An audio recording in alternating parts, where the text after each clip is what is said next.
Mémoire de Sornay se propose de découvrir ou de redécouvrir, à partir de ce DVD, ce qu'était l'habitat rural dans les années 1950 à Sornay et dans les environs.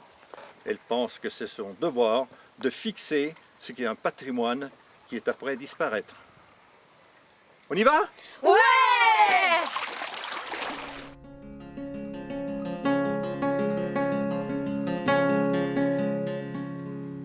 Toi Bressan, mon ami, que l'on dit cœur fidèle, retourne-toi un peu, où est-il ton pays? Ce petit coin de terre qui un jour t'a vu naître, là où tes vieux parents t'ont fait aimer la vie. Eh oui, le paysage de la Bresse a bien changé et va encore changer. L'habitat des années 1950 a bien évolué. Ce que l'on va vous montrer se rapporte principalement à quelques villages de la région louhannaise, mais pourrait être la même chose dans toute la Bresse bourguignonne. T'as vu, papy? C'est bien des maisons de Sornay. Ah ben oui, tiens, c'est là que je le reconnais. Il est là qu'est né mon frère Raymond. Ah bon? C'était une maternité? Ah ben non. Ah ben il n'y avait pas de maternité à l'époque. Il était une ferme. Ah ben moi, mais elle a bien changé, hein. Je le connais à Pointe. Ton frère, il est né où? Mais il est né dans l'Uto. Il était la pièce principale. On s'en servait pour tout. Alors, comment ça va? Ça va, tout doux. Tout doux. Dis donc, il y a combien de temps tu habites dans cette maison? 81 ans, je suis né ici.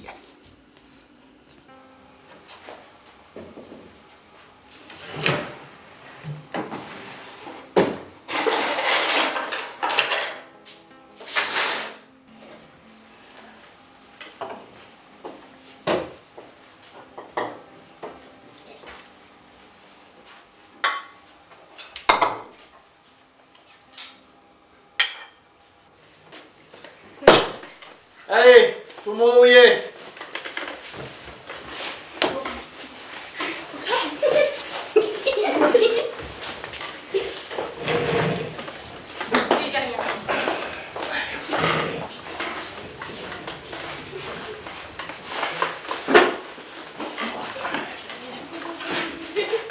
Il y a même pas une télé, on est bien obligé d'aller se coucher. Nous allons vous montrer la composition d'un lit jusque vers les années 1950-55. Le plus souvent, le patron couchait à l'Uto. La paillasse, c'était en dépouille de maïs. Alors là, on met les draps. Mais dans la Bresse du Nord, on avait un autre matelas qui était en plume.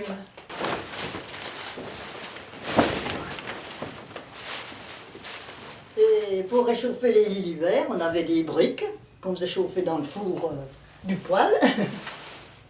Voilà. Ou alors la bouillotte, qu'on mettait de l'eau chaude, très chaude dedans, qui réchauffait les lits. Et on finissait avec l'édredon en plume.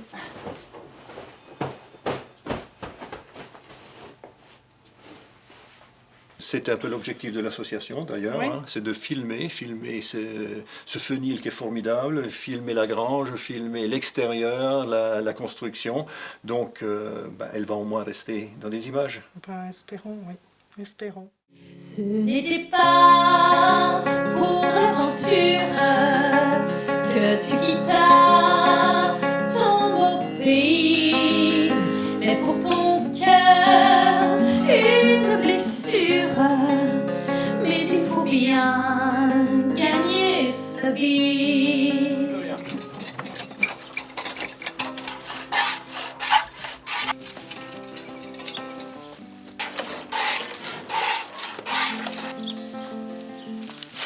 L'avenir, ma foi. Après, moi, ma foi, le fils, mais le fils, ça n'intéresse pas bien le lait. Il aime mieux sa volaille. Poulet de Bresse.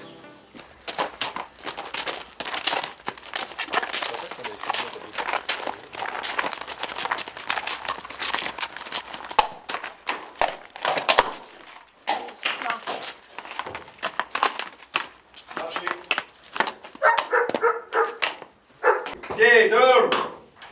Ah.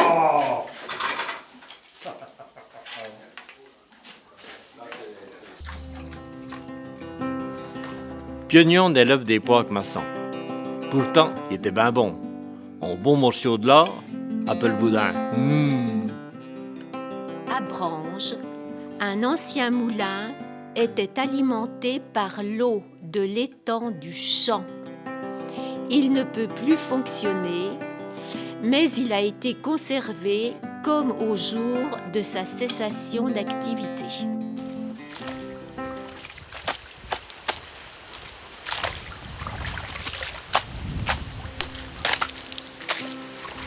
Oh, Joe, approche pas trop près, la mérangueule va te tirer dedans.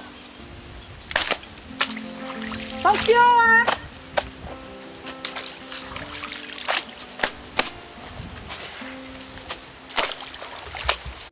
Les années passent, toutes semblables, ce jour pareil au lendemain.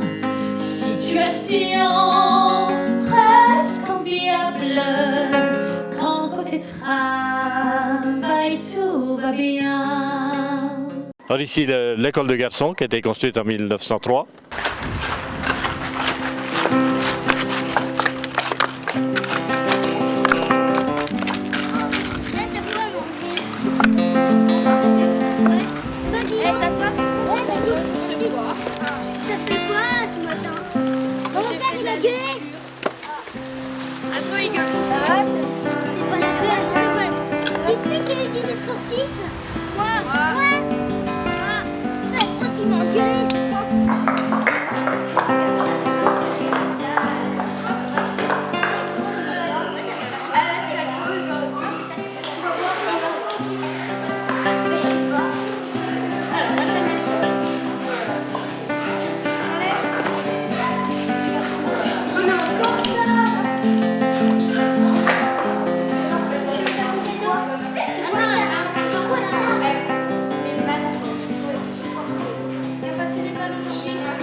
Cette ancienne variété de maïs, c'est l'ancienne variété de pays, du maïs blanc, donc que je cultive encore tous les ans, une trentaine d'arbres pour maintenir la variété et les graines. Alors, tout ce qui était normal, le maïs normal, qui tenait la feuille, on le faisait en panouille. En panouille, on le liait par quatre, qu'on suspendait sous les galeries des maisons. Voilà. Et puis tout ce qui était pas mûr, mal fini, et qui ne tenait pas la feuille, on appelait ça les rongeons. Donc ils n'étaient pas finis, ils ne tenaient pas la feuille. Donc on n'en pouvait rien faire, on pouvait bien en faire, mais il fallait les grainer. Donc ça servait dans les fermes, ça servait de nourriture des gaudes, les gaudes. Donc on faisait griller au four. Dans la verdure, on devine le pont de chemin de fer de la ligne du Taco. On voit également le tracé de cette ligne. Ce pont métallique est encore en assez bon état. La commune avait son corbillard. Il était garé dans cette petite bâtisse.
Tonton, cette machine a servi pendant la guerre, on dirait qu'elle a tout explosé.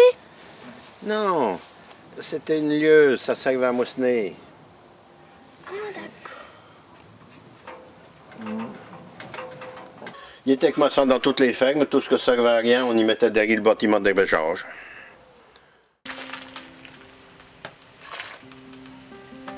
Allez, voilà pour la marande. mangez toujours des Ah, patates mais comme on- ça. on- Les patates à chaudière. On se mettait autour de la chaudière et puis on mangeait des patates avec Ah du oui. gros sel. Et qu'est-ce que tu vas en faire de tout ça? Eh ben, sonst vai baillir et caillon et puis le poulaille. Eh ben, ça y est, il n'y a plus qu'à nous laisser Freddy. Pas mauvais, hein?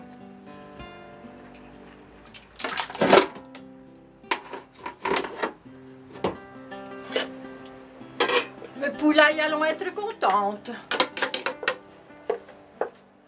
Allez, allez. Moi, je continue d'élever ma volaille. J'ai toujours eu l'habitude et je continuerai tant que je pourrai. Au moins, on sait ce qu'on mange.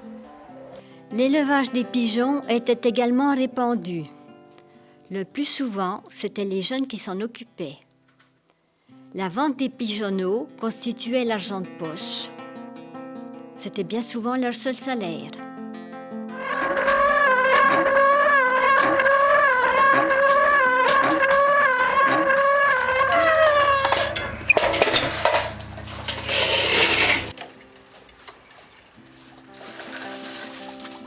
Et voilà.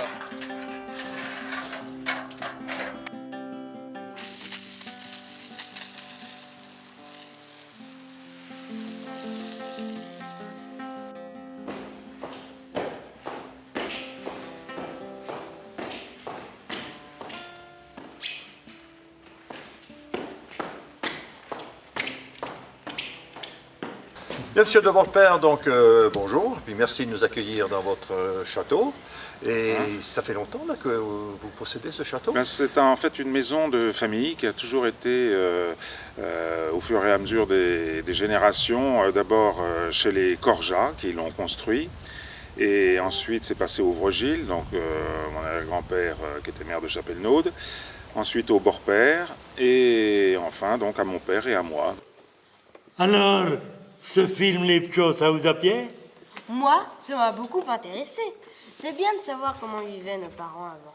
C'est dommage qu'aujourd'hui, il y a beaucoup de choses qui ont disparu. Oh, bah puis ça va encore bouger.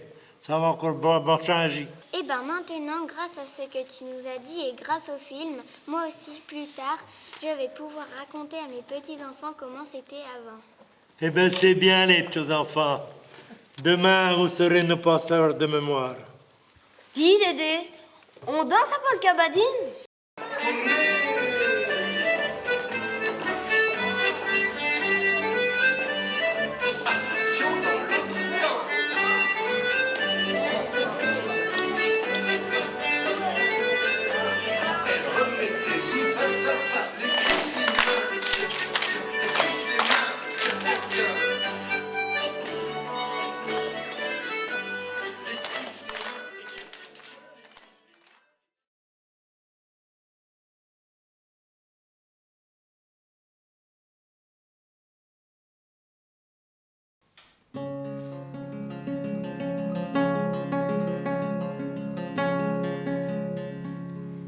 Toi Bressan, mon ami, que l'on dit cœur fidèle, retourne-toi un peu, où est-il ton pays?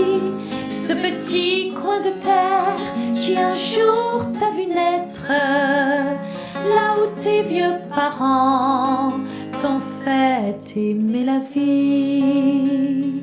Ce n'était pas pour l'aventure que tu quittas ton beau pays, mais pour ton cœur une blessure. Mais il faut bien gagner sa vie. Les années passent toutes semblables, ce jour pareil au lendemain. Situation presque enviable, quand côté travail tout va bien. Toi Bressan, mon ami, que l'on dit cœur fidèle, retourne-toi un peu, où est-il ton pays? Ce petit petit coin de terre qui un jour t'a vu naître, là où tes vieux parents t'ont fait aimer la vie. Là où tu es, oui, rien ne manque, grand magasin, sortie ciné, quelquefois même une bonne planque et un appartement douillet. Oui, mais voilà, souvent tu penses, où sont-ils donc ces jolis mots, les jolis prés de ton enfance, le doux parfum des fenaisons.